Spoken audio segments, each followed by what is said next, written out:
Hello बच्चों, edu hub की online class में आपका स्वागत है। आइए अपनी प्रक्रिया को आगे बढ़ाते हुए, हमने पिछले कई अध्याय पढ़े। अब आगे आपका जो अध्याय है वह है छाया मत छूना, जो कविवर गिरजा कुमार माथुर द्वारा रचित है। इसमें माथुर साहब ने ऐसी काल्पनिकता का वर्णन किया है जिसमें कि हमारे जीवन में बहुत तरह की समस्याएं आती हैं, बहुत सारी ऐसी दुविधाएं पैदा हो जाती हैं जिसको लेकर हम कभी कभी बहुत चिंतित होते हैं, बहुत परेशान भी होते हैं। तो इसमें माथुर जी ने कहा है कि बीते हुए पलों को याद करके अपने वर्तमान को दुखित न करें।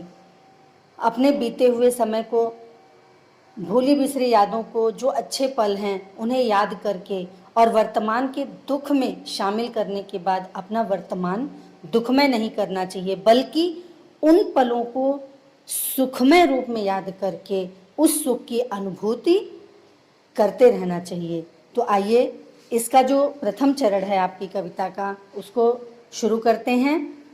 छाया मत छूना। छाया का मतलब क्या है? छाया परछाई को भी बोलते हैं, लेकिन यहाँ पर छाया का मतलब कवि ने दुविधा या भ्रम से बताया है। बच्चों, एक चीज मैं और क्लियर कर दूं, यहाँ पे आपने क्लास में भी पढ़ा होगा, आपने यहाँ पे जो छाया शब्द दिया हुआ है इसका मतलब भूली बिसरी यादें या पुरानी यादें, इस तरह से भी आपको क्लास में टीचर्स ने बताया होगा। लेकिन मैंने आपको बताया दुविधा या भ्रम, तो आप उसमें कंफ्यूज मत होइएगा। अगर आपके क्वेश्चन पेपर में इस तरह का कोई भी प्रश्न आता है तो आप उसमें दुविधा या भ्रम भी लिख सकते हैं। दुविधा या भ्रम इसलिए है क्योंकि हम पुरानी यादों को जब याद करते हैं तो वो हमारा एक भ्रम होता है, वह काल्पनिक होती हैं कि हम सोचते हैं कि पिछले जन्म में या पिछले टाइम में हमारे साथ कितने अच्छे पल हुआ करते थे, अब हम उस पल को नहीं जी पाते, यानी अपने आप को पीड़ित करते हैं। तो वह पीड़ा हमें न मिले, इसलिए वह हमारे लिए भ्रम है कि हम उस पल में क्यों जिएं, हम अपने आने वाले पल को सुखमय तरीके से क्यों न जिएं। इसलिए आप यहाँ दुविधा या भ्रम भी लिख सकते हैं। कवि अपने मन को समझाते हैं और ये कहते हैं कि हे मन, बीते हुए पलों को याद मत करना, छाया मत छूना, मन होगा दुख दूना। जब हम बीते हुए पलों को याद करेंगे तो हमारे जो अंदर की पीड़ा है, जो दुख है, जो वेदना है, वह और भी ज़्यादा बढ़ जाएगी, दुगनी हो जाएगी। जीवन में है सुरंग सुधियाँ सुहावनी। हमारा ये जो जीवन है इसमें बहुत सारी स्मृतियाँ ऐसी हैं जो रंग बिरंगी, बहुत ही अच्छी, मन को अच्छी लगने वाली होती हैं। अब उनको वर्तमान के दुख में तोलकर दुखी नहीं होना चाहिए। जीवन में है सुरंग सुधियाँ। सुरंग, यहाँ इस सुरंग से तात्पर्य है, सु का मतलब है सुंदरता, और रंग रंगीन, जहाँ रंग बिरंगे। हमारे जीवन में रंग बिरंगी स्मृतियाँ हैं, यादें हैं जो मन को अच्छी लगती हैं। छवियों की चित्रगंध फैली मन भावनी। अब इस कविता में, इस पंक्ति में कवि ने एक प्रेमिका के रूप में अपने बीते हुए पलों को याद किया है, यानी वर्तमान के दुख को परे रखते हुए उन्होंने इस कविता के माध्यम से बीते हुए पलों को एक प्रेयसी के रूप में, प्रेमिका के रूप में याद किया है। और क्या कहते हैं कि जब प्रेमिका मिलती है, जीवन में है सुरंग सुधियाँ, जो जीवन है रंग बिरंगी खुशियों से भरी हुई हैं, जो मन को बड़ी ही अच्छी लगती हैं। छवियों की चित्रगंध, छवियों यानी उनकी यादों की, उनकी परछाइयों की, उनकी सुंदरता की चित्रगंध, जो चित्र है वह, उसकी सुगंध अपने चारों ओर अनुभव करता है। फैली मन भावनी, यानी चारों ओर फैली है, जो मन को बड़ी ही अच्छी लगती है। तन सुगंध शेष रही बीत गई यामिनी।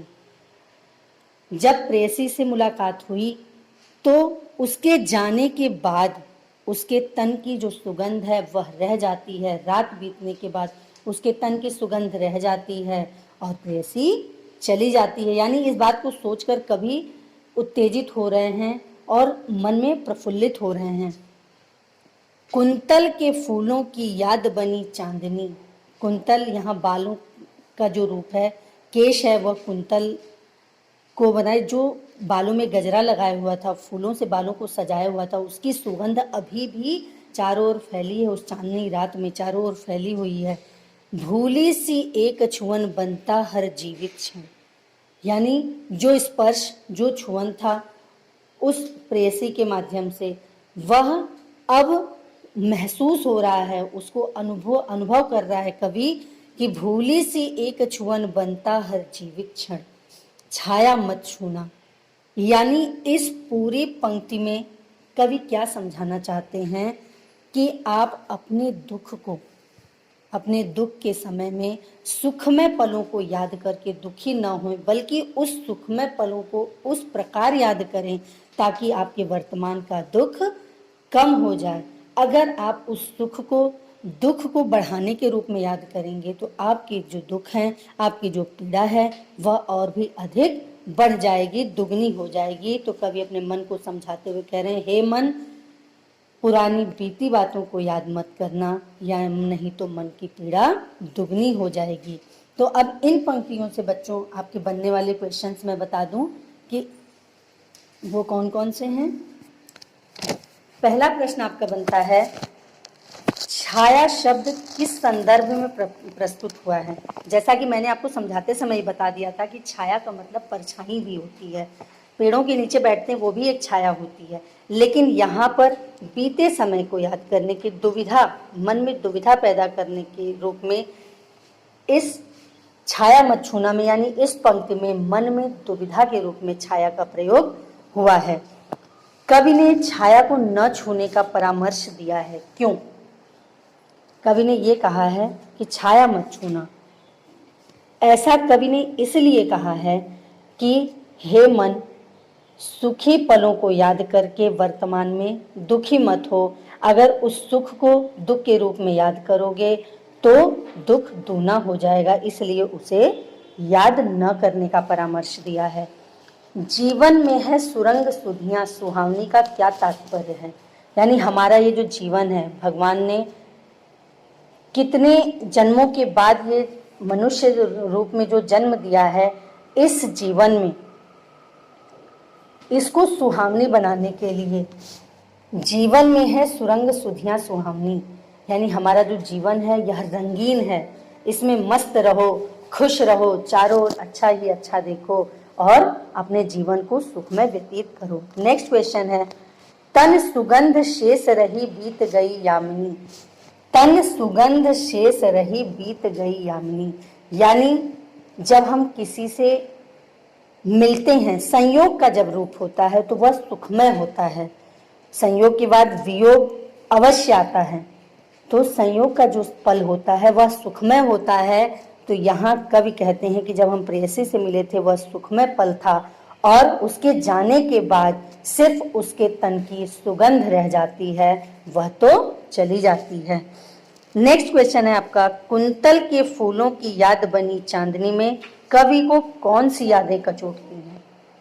कुंतल के फूलों में यानी जो बाल हैं उसमें जो गजरे लगे हैं, यानी बड़ी अच्छी ही मन को अच्छी लगने वाली चारों ओर सुगंधित अनुभूति करता है कवि, लेकिन वहाँ जो प्रेमिका है वह नहीं होती है, यानी जो सुख के पल हैं वह होते नहीं है सिर्फ, और उसको कवि अनुभव करता है, इसीलिए वह यादें हृदय को, दिल को कचोटती हैं, पीड़ा पहुंचाती हैं। तो बच्चों आपको ये पूरा पैराग्राफ समझ आ गया, तो नेक्स्ट पैराग्राफ पढ़ते हैं। ये अगली जो पंक्ति है बच्चों, उसमें कवि ये कहना चाहता है कि इस संसार में हम जीने के लिए धन, यश, वैभव सब कुछ प्राप्त करना चाहते हैं अपने जीवन को आगे बढ़ाने के लिए, लेकिन यह ऐसी आवश्यकताएं हैं, ऐसी कल्पनाएं हैं जो कि पूरी नहीं होती। हम हमेशा जितना चाहते हैं उतना प्राप्त नहीं कर पाते, और इसी उधेड़ बुन में, इसी सोच में हम दुखी भी होते हैं। तो कवि यहाँ क्या कह रहे हैं यश है या न वैभव है, मान है न सरमाया। यानी जो यश है, वैभव है, धन संपत्ति, सुख संपन्नता के जितने भी साधन हैं, धन है, वैभव है, वह कभी भी पूर्ण न होने वाली चीज़ें हैं। यानी जितनी ही अधिकता, जितना ही हम व्यापार के माध्यम से या नौकरी के माध्यम से या किसी और भी तरीके से जितना ही हम अर्निंग करते हैं, जितना ही हम संपन्न होते हैं, हमारी आवश्यकताएं उतनी ही बढ़ती जाती हैं। यानी ये समाप्त होने वाली नहीं है और ना ही पूर्ण होने वाली हैं। हमारी आवश्यकता कभी भी समाप्त होने वाली नहीं है। तो जो यश है, सम्मान है, वैभव है, यह कभी भी खत्म होने वाली चीज़ें नहीं है, हमारी आकांक्षाओं के अनुरूप, हमारी इच्छाओं के अनुरूप। और इसमें देखिए बच्चों, दिया है यश है या न वैभव, मान है न सरमाया। यहाँ सरमाया से अर्थ है पूंजी या धन। जो दौलत है वह कभी भी पूर्ण नहीं होती, यानी इतनी नहीं होती कि उससे अब हमारी इच्छा, हम संतुष्ट हो जाएं कि बस अब हमारी इच्छाएं पूरी हो गई हैं, अब हमें और कुछ नहीं चाहिए। ऐसा होता ही नहीं है। जितना ही दौड़ा तो उतना ही भरमाया। हम अपने जीवन में जितना ही धन अर्जन के लिए जितना ही प्रयास करते हैं, जितना ही भागते हैं, जितनी ही मेहनत करते हैं, उतना ही भ्रमित होते हैं इस चारों दिशाओं में। देख, भ्रमित, भरमाया का मतलब भ्रमित होते रहते हैं। अरे ये कर लें तो और पैसे उत्पन्न हो जाएंगे और यश की प्राप्ति होगी, वैभव की प्राप्ति होगी। ये कर लें तो हमारे सुख संपन्नता के जो साधन है वो भी बढ़ जाएंगे। तो हम भ्रमित होते रहते हैं, चारों ओर घूमते रहते हैं और हमारी इच्छाएं उतनी ही बढ़ती रहती हैं। प्रभुता का शरण बिंब केवल मृग तृष्णा है। प्रभुता का शरण बिंब, इसका क्या मतलब है?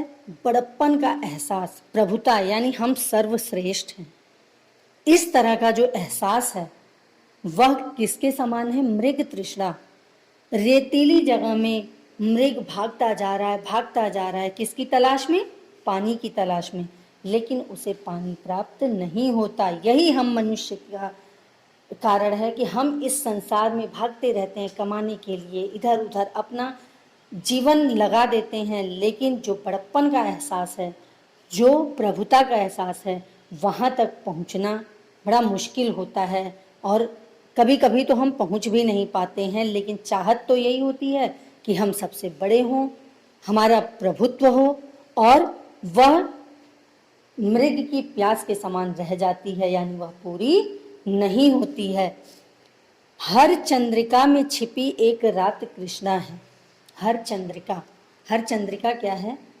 चांदनी रात के बाद काली रात आना आवश्यक है, यानी आती ही आती है। कभी ऐसा नहीं हुआ। हमने आपको पिछले चैप्टर में बताया था कि 2 पक्ष होते हैं महीने में, एक होता है शुक्ल पक्ष, दूसरा है कृष्ण पक्ष। जो शुक्ल पक्ष है वह चंद्रमा के बढ़ते रूप में पड़ता है। 15वें दिन पूर्णिमा की जो रात होती है वह पूरी चांदनी से भरी हुई होती है, यानी चांद पूरा निकलता है और चांदनी चारों ओर बिखरी हुई होती है। और अमावस्या का जो कृष्ण पक्ष होता है उसमें 15वें दिन अमावस्या होती है, जिस दिन रात पूरी अंधकार, मतलब चांद का नाम नहीं होता है और चारों ओर अंधकार ही फैला होता है। तो कवि यहाँ क्या कह रहा है? हर चंद्रिका में छिपी एक रात कृष्णा है, यानी कितनी भी चांदनी रात हो, लेकिन उसके बाद अंधेरी रात, काली रात आना आवश्यक है, सुनिश्चित है। जो है यथार्थ कठिन उसका तू कर पूजन। हे मनुष्य, अब कवि यहाँ क्या समझा रहे हैं कि हे मनुष्य, जो यथार्थ जीवन है, जो सत्य है, हमारे जीवन का सत्य क्या है कि हमें परिश्रम करना है, हमें मेहनत करनी है और जीवन में आगे बढ़ना है। तो जो यथार्थ है उसको स्वीकार करो, उसका पूजन करो। जो संभव नहीं है इस पृथ्वी पर उसके पीछे भागो मत, यानी अपने वर्तमान को स्वीकार करो, उसकी हर तरह की अनुभूति के साथ अपना जीवन यापन करो। बिना वजह किसी भी चीज़ के पीछे मत भागो, अपने मन को बेचैन मत करो, विचलित मत हो, छाया मत छूना। हे मनुष्य, हे मन, यहाँ कवि क्या कहता है? हे मन, पिछली भूली बिसरी यादों को याद मत करना, मन में बड़ा दुख होगा, बहुत पीड़ा होगी, जो दुख होगा वह दुगना हो जाएगा। अब इस पैराग्राफ से बनने वाले क्वेश्चन देखिए बेटा। पहला प्रश्न है आपका, कवि ने यश, वैभव, मान आदि को किसके समान बताया है? कवि ने यश, वैभव और मान को भ्रम के समान बताया है कि यह एक भ्रम है जिसको जो खत्म नहीं होने वाला है। यह इस संसार में जितना ही यश प्राप्त हो जाएगा, जितना ही धन प्राप्त हो जाएगा, जितने ही सुख संपन्नता के साधन प्राप्त हो जाएंगे, वह सीमित नहीं रहेंगे, यानी उनकी इच्छाएं हमें बढ़ती नजर आएंगी। और वह एक भ्रम है कि जितना मिल जाता है उससे और ज़्यादा की आवश्यकता की अनुभूति होती है। नेक्स्ट क्वेश्चन है आपका, कवि ने प्रभुता को मृग तृष्णा के समान क्यों बताया है? प्रभुता क्या है? बड़प्पन। इस समाज में सबसे अधिक प्रभुत्व हमारा हो, यह हर व्यक्ति चाहता है। तो कवि ने क्या कहा है कि जो प्रभुता का है रूप है वह मृग तृष्णा के समान है, यानी रेतीले मैदान में, रेगिस्तान में हिरन दौड़ रहा है, भागता हुआ जा रहा है, पानी की तलाश में चल रहा है, लेकिन उसे पानी प्राप्त नहीं होता। उसी तरह इस संसार में अगर हम यही सोच के जीवन अपना गंवा दें, बिता दें कि अरे हमारा ही प्रभुत्व हो, तो ऐसा संभव नहीं है। नेक्स्ट क्वेश्चन है, हर चंद्रिका में छिपी एक रात कृष्णा है का आशय स्पष्ट कीजिए। मैंने आपको पहले भी बताया कि हर चंद्रिका में, यानी हर चांदनी रात के बाद काली रात आना सुनिश्चित है। उसी प्रकार हमारे जीवन में सुख है तो दुख आना सुनिश्चित है, और दुख है तो सुख आना भी सुनिश्चित है। ऐसा नहीं है कि आज चांदनी रात है तो कल रात काली नहीं होगी। चांदनी रात के बाद जिस तरह काली रात आती है, उसी प्रकार जीवन में सुख के बाद दुख भी अवश्य आता है। नेक्स्ट क्वेश्चन है आपका, कवि क्या संदेश, जो यथार्थ कठिन तो उसका कर पूजन। कि जो यथार्थ है, कठिन है, हमारे जीवन में जो परेशानियां, जो सत्यता है उसका ग्रहण करो, उसका पूजन करो। यानी जो वर्तमान है उसको स्वयं के अनुकूल बनाने का प्रयास करिए, न कि जो न मिलने वाला है उसी के पीछे भागते भागते अपना जीवन व्यर्थ कर गंवा दें। नेक्स्ट क्वेश्चन है, कवि इसमें क्या संदेश देना चाहता है? इस पूरे पैराग्राफ के माध्यम से आपको तो ये समझ में आ ही गया होगा कि कवि क्या कहना चाहते हैं। कवि यह कहना चाहते हैं कि मनुष्यों, यश, धन, वैभव, प्रभुता, यह सब एक भ्रम है इस संसार में, जो कि संपूर्ण रूप से प्राप्त नहीं होता है। अपने पीछे बीते हुए पलों को याद करके मन को व्यथित न करें, दुखी न हो। जो आपका वर्तमान है, जो समय चल रहा है, जिस माध्यम से आपको लगता है आपका जो परिश्रम है वह करते रहिए और वर्तमान को अपने अनुकूल बनाने का प्रयास करिए। उसमें विचलित होने की आवश्यकता नहीं है और बीते हुए पलों को याद करके मन को व्यथित करना आवश्यक नहीं है। आइए अगला भाग पढ़ते हैं। इसमें कवि क्या बताना चाह रहे हैं कि मनुष्य के जीवन में जिस प्रकार की दुख, परेशानियां, मुसीबतें आती हैं, तो आने वाले टाइम के लिए वह क्या करे, क्या न करे, किम कर्तव्य विमूढ़ हो जाता है।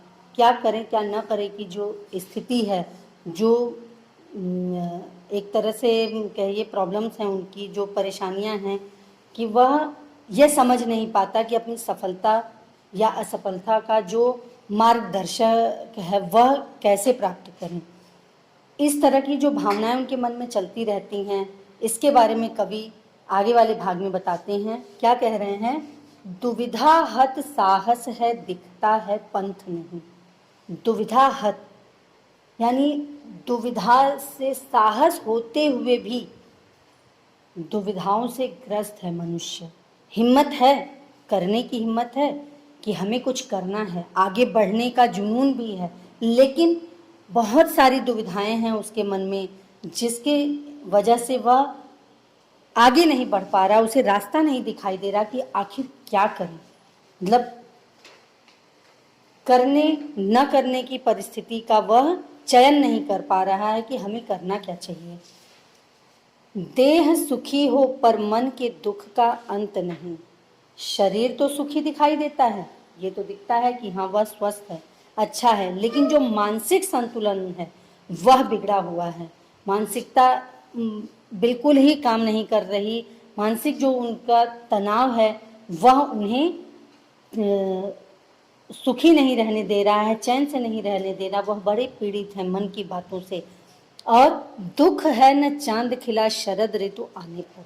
अब आप ये समझिए कि यह ह्यूमन नेचर है, यानी मनुष्य की प्रवृत्ति है कि जहाँ जिस चीज की आवश्यकता होती है, जिस समय पर होती है, वह प्राप्त नहीं होता तो बाद में उसके मिलने का कोई खुशी नहीं है, उसके मिलने का कोई जोश नहीं है कि हाँ मिल गया चलो ठीक है। लेकिन जब जिस अवसर पर वह प्राप्त होना चाहिए था वह नहीं प्राप्त होता। इस पंक्ति से यह समझ में आता है दुख है न चांद खिला, यानी दुख इस बात का है कि आज शरद ऋतु की पूर्णिमा की रात है और चांदनी बिल्कुल भी नहीं खिली है। तो बाद में पूरा चांद निकलने का मतलब ही क्या है? जब शरद रात में चांद नहीं निकला तो बाद में चांद के निकलने का क्या मतलब है? यानी जिस समय जिस वस्तु की जिस सुख की आवश्यकता है वही नहीं प्राप्त हुई तो बाद में उसके मिलने का कोई महत्व नहीं है। जब जिस क्या हुआ जो खिला फूल रस बसंत जाने पर, बसंत ऋतु निकल जाने पर हरियाली छाई हुई है, रंग बिरंगे फूल खिले हुए हैं, वह मन को अच्छे नहीं लगते। यानी समय पर जिसकी आवश्यकता है वह प्राप्त नहीं है तो उसका कोई महत्व नहीं है। अब कविवर इस लाइन में आपको क्या समझा रहे हैं? जो न मिला भूल उसे कर तू भविष्य वरण। अब कवि क्या कहते हैं कि हे विचलित मानव, जो नहीं मिला उसे भूल जा। जो समय पर प्राप्त नहीं हुआ या जहाँ सफलता नहीं मिली, जो नहीं मिला उसे भूल जा। तू कर भविष्य वरण, अपने भविष्य में आने वाली कुछ अच्छी चीज़ों का चुनाव कर, किस तरह से सफलता प्राप्त होगी उसकी तरफ आगे बढ़।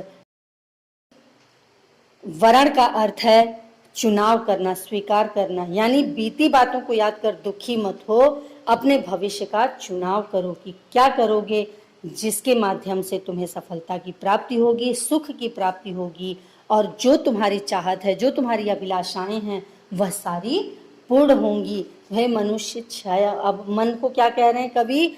हे मन छाया को मत छूना, यानी भूली बिसरी यादों को फिर से मत याद करना, क्योंकि ये जो दुख है, ये पीड़ा है, जो मन की व्यथा है वह बढ़ जाती है, दुगनी हो जाती है, वह और भी ज़्यादा विचलित कर देती है। तो अब बच्चों आइए इस पैराग्राफ से संबंधित क्वेश्चंस बताते हैं, फिर आगे कुछ क्वेश्चन और बताएंगे हम जो कि आपकी एनसीईआरटी और इम्पॉर्टेंट क्वेश्चन होंगे जो एनसीईआरटी से और सीबीएसई के क्वेश्चन पेपर में आते हैं। पहला क्वेश्चन इस पैराग्राफ से बनेगा आपका, कवि को पंथ क्यों दिखाई नहीं दे रहा? जैसा कि आपने इस पूरे काव्य खंड से यह समझा कि दुविधा से भरा हुआ मनुष्य सही और गलत की पहचान नहीं कर पाता है, वह यह समझ ही नहीं पाता कि क्या करें क्या ना करें जिससे कि सफलता की प्राप्ति हो। तो मनुष्य हिम्मत है लेकिन वह दुविधा से भरा हुआ है, इसलिए उसे रास्ता दिखाई नहीं दे रहा है कि वह क्या करे।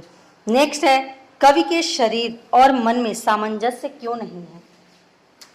जैसा कि इसमें एक पंक्ति दी हुई है, देह सुखी हो पर मन के दुख का अंत नहीं। शरीर सुखी है, यानी हम देखने में तो सुखी और खुश दिखाई देते हैं, लेकिन मन के अंदर जो बेचैनी है, जो उहापोह मची हुई है कि कैसे करें क्या करें, किंग कर्तव्य विमूढ़ जो मनुष्य हो चुका है, उसके अंदर जो बेचैनी होती है, वह मानसिकता पे संतुलन बैठाना बड़ा मुश्किल हो जाता है। उसकी जो मानसिक स्थिति है वह विचलित हो रही है, जिसकी वजह से देह और मतलब शरीर और मन का सामंजस्य बैठ नहीं पा रहा है। नेक्स्ट क्वेश्चन है, दुख है न चांद खिला शरद रात आने पर। हमने आपको पहले भी बताया था, एक हम हिंदुओं की एक मान्यता है कि शरद पूर्णिमा के दिन हम खीर बनाते हैं उसको पूरी रात चांदनी में रखते हैं, रात खुला रखते हैं चांदनी में, जिससे कि हमारी मान्यता ये है कि उसमें अमृत की वर्षा होती है उस रात। और जो खीर हम रखते हैं प्रसाद के रूप में, उसे पाते हैं कि हमने अमृत का पान कर लिया है। बहुत सारी दुख तकलीफ जो हमारे शरीर से कम हो जाती हैं उसके पान से। तो ये मान्यता है। अब कवि इसमें क्या कहना चाह रहा है कि दुख है न चांद खिला, दुख है न चांद खिला शरद रात आने पर। यानी जब शरद रात के दिन चंद्रमा नहीं खिला तो बाद में खिलकर उसका क्या महत्व है। यानी जब आवश्यकता थी तब हमें वस्तु प्राप्त नहीं हुई तो बाद में उसके मिलने की कोई खुशी नहीं होती, कोई बहुत ज़्यादा महत्व नहीं होता है। नेक्स्ट क्वेश्चन है, क्या हुआ जो खिला फूल रस बसंत जाने पर। इसका भी आशय करीब करीब वही है कि बसंत ऋतु निकल जाने पर जब चारों ओर हरियाली फैली हुई है, रंग बिरंगे फूल खिले हुए हैं, तो उसका क्या महत्व है। यानी समय बीत जाने पर वस्तु प्राप्त होने का कोई महत्व नहीं है। नेक्स्ट क्वेश्चन है, कवि क्या भूलने के लिए कहता है।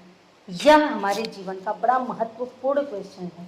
यहाँ तो कविता के माध्यम से कवि ने दिया है, लेकिन हमें अपने यथार्थ जीवन में भी इस चीज को उतारना चाहिए कि क्या भूल जाना चाहिए अपने जीवन में। जो बीते हुए पल हैं, यानी सुख के जो पल हैं, जो समय है, जो कुछ ऐसी चीजें हैं जो हमें प्राप्त हुई हैं, आने वाले समय में अगर दुख है, वर्तमान हमारा दुखमय चल रहा है, तो बीते हुए कल को याद नहीं करना चाहिए, उसको याद करके व्यथित नहीं होना चाहिए। जो इस संसार में प्राप्त नहीं हो सकता उसको पाने के लिए कष्ट नहीं प्राप्त, यश धन वैभव सब कुछ पाने के लिए जो हम अपना जीवन लगा देते हैं और प्रभुत्व को प्राप्त करना चाहते हैं, ऐसा काल्पनिकता का स्मरण हमारे अंदर नहीं होना चाहिए। यानी इस तरह की जो भी चीजें हैं जो हमें नहीं मिला है उसको भूल जाना चाहिए, जो वर्तमान है उसको यथार्थ रूप में स्वीकार करके आगे बढ़ना चाहिए। कुछ अन्य क्वेश्चन हैं जो कि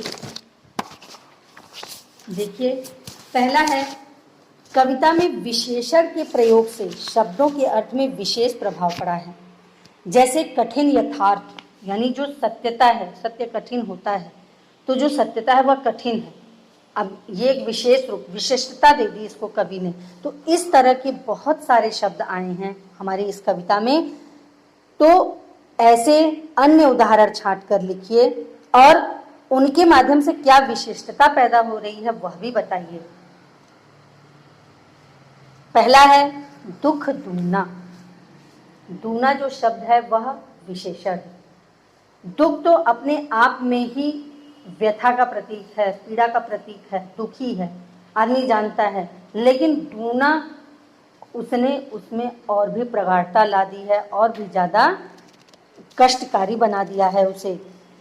दूसरा है सुरंग सुधियां। सुरंग सुधियां, सुरंग सुंदर रंग, सुधियां स्मृतियां, यानी स्मृतियां वैसे भी अच्छी होती हैं लेकिन रंगीन स्मृतियां, वाह कितनी अच्छी यादें हैं। इस तरह की जब बातें होती हैं तो उस यादों में और भी ज़्यादा मधुरता आ जाती है और भी ज़्यादा सुंदरता प्राकट्य होती है। नेक्स्ट है जीवित क्षण। जीवित क्षण, इससे क्या तात्पर्य है। जीवित विशेषण शब्द जीवन का प्रत्येक क्षण जो है वह जीवंतता को प्रदान करता है। यानी जीवन तो है ही है, लेकिन हर एक पल को बड़े अच्छे से जीना वह जीवंतता है। नेक्स्ट है रात कृष्णा। रात वैसे ही काली होती है, लेकिन रात कृष्णा, कृष्णा काली रात का रूप दे दिया, तो उसका मतलब है कि उसमें कालिमा की और भी ज़्यादा गहनता हो गई है, और भी ज़्यादा कालिमा बता दी गई है। तो रात कृष्णा में कालिमा की गहनता को बताया गया है। दुविधा हत साहस, इसका तात्पर्य है मन में दुविधा भी है, हिम्मत भी है, साहस भी है, कुछ करने का जुनून भी है, लेकिन जब आपके अंदर हिम्मत है, साहस है, कुछ करने का जुनून है, तो दुविधा किस बात की। तो इस तरह के जो शब्द आए हैं उसने पूरे काव्य के सौंदर्य में और भी विशिष्टता ला दी है। इस विशेषण के प्रयोग से कवि ने बड़ा ही सौंदर्य प्रदान किया है इस काव्य में। अब नेक्स्ट क्वेश्चन आपका है, कविता में व्यक्त दुखों के कारण को स्पष्ट कीजिए। पूरे काव्य को पढ़ा आपने, पूरी कविता को पढ़ा, उसके अध्ययन से यही पता चलता है कि जो बीते हुए पल हैं उसको याद करते हैं हम तो बड़ा दुख होता है। तो क्या क्या कारण दिया है कवि ने जिसकी वजह से दुख बढ़ जाते हैं? तो पहला कारण है बीते सुखमय पलों को याद करके वर्तमान से तुलना करना। जो समय बीत चुका है, जो पल अच्छे पल बीत चुके हैं, उन्हें वर्तमान से तुलना करके हम अपने वर्तमान को, अपने आने वाले पल को दुखमय बनाते हैं। धन, दौलत, मान, सम्मान, यश तथा प्रतिष्ठा के पीछे मनुष्य भागता रहता है। यानी धन प्राप्त हो जाए, दौलत प्राप्त हो जाए, सुख संपन्नता के सारे साधन प्राप्त हो जाएं, इनके पीछे भागते भागते भी हम अपने जीवन को दुखी कर देते हैं, दुखमय बना देते हैं। प्रभुत्व प्राप्ति की आकांक्षा मृग तृष्णा के समान है। प्रभुत्व यानी हमारी प्रभुता हो, सर्वश्रेष्ठ स्थान हो हमारा, इस चीज को प्राप्त करने के लिए हम रेगिस्तान में मृग की भांति भागते हैं, जो जल की तलाश में इधर उधर भागता है लेकिन जल की प्राप्ति नहीं होती। उसी प्रकार हम इस जीवन में भागते रहते हैं, प्रभुत्व को प्राप्त करना चाहते हैं लेकिन वो प्राप्त नहीं होता है। यह भी एक दुख का कारण है। हर सुख के बाद दुख अवश्य आता है। यानी जिस प्रकार चांदनी रात के बाद काली रात आती है, उसी प्रकार सुख के बाद दुख भी अवश्य आता है, जो मनुष्य के दुखता का कारण है। मनुष्य दुविधा में पड़कर कुछ करने का साहस खो देता है। मनुष्य जब दुविधा में होता है, यानी कुछ क्या करें क्या न करें की स्थिति में होता है, तो उसकी जो हिम्मत होती है, जो कार्य करने की क्षमता होती है, वह कम हो जाती है, जिसके कारण वह आगे बढ़ने में असफलता की अनुभूति करता है, असमर्थता की अनुभूति करता है। नेक्स्ट क्वेश्चन है आपका, छाया मत छूना कविता का क्या संदेश है? छाया मत छूना कविता का संदेश यह है कि हमें अपने बीते हुए पलों को याद करके दुखी नहीं होना चाहिए। आने वाले समय को या अपने वर्तमान को सुखमय बनाना चाहिए। जो मिल गया उसमें खुश रहना चाहिए और जो नहीं मिला उसके लिए दुख को प्रकट नहीं करना चाहिए, दुखी नहीं होना चाहिए, उसके लिए पछताना नहीं चाहिए। नेक्स्ट और लास्ट क्वेश्चन है बच्चों, भूली सी एक छुअन बनता हर जीवित क्षण में कवि की क्या अनुभूति स्पष्ट हो रही है? आपने पूरी कविता पढ़ी, इसमें जो पहला भाग था उसमें यह पंक्ति है कि भूली सी एक छुअन बनता हर जीवित क्षण। यानी जो हम कवि है उस समय वह एक प्रेयसी की भांति अपने बीते हुए पलों को याद कर रहा था, प्रेमिका के रूप में अपने बीते हुए पलों को याद कर रहा था। तो वहाँ वह अपने वर्तमान में प्रेमिका के साथ उसके स्पर्श का अनुभव करता है, जो उसके सुख को बहुत ही बढ़ा देती है, बहुत ही सुख प्रदान करती है, बहुत ही उत्तेजित करती है, जिसको सोचकर वह दुखी नहीं होता है। इस तरह का जीवन यापन करने के लिए कवि बता रहा है। तो बच्चों फिर मिलते हैं अगले चैप्टर में अगले वीडियो के साथ। धन्यवाद।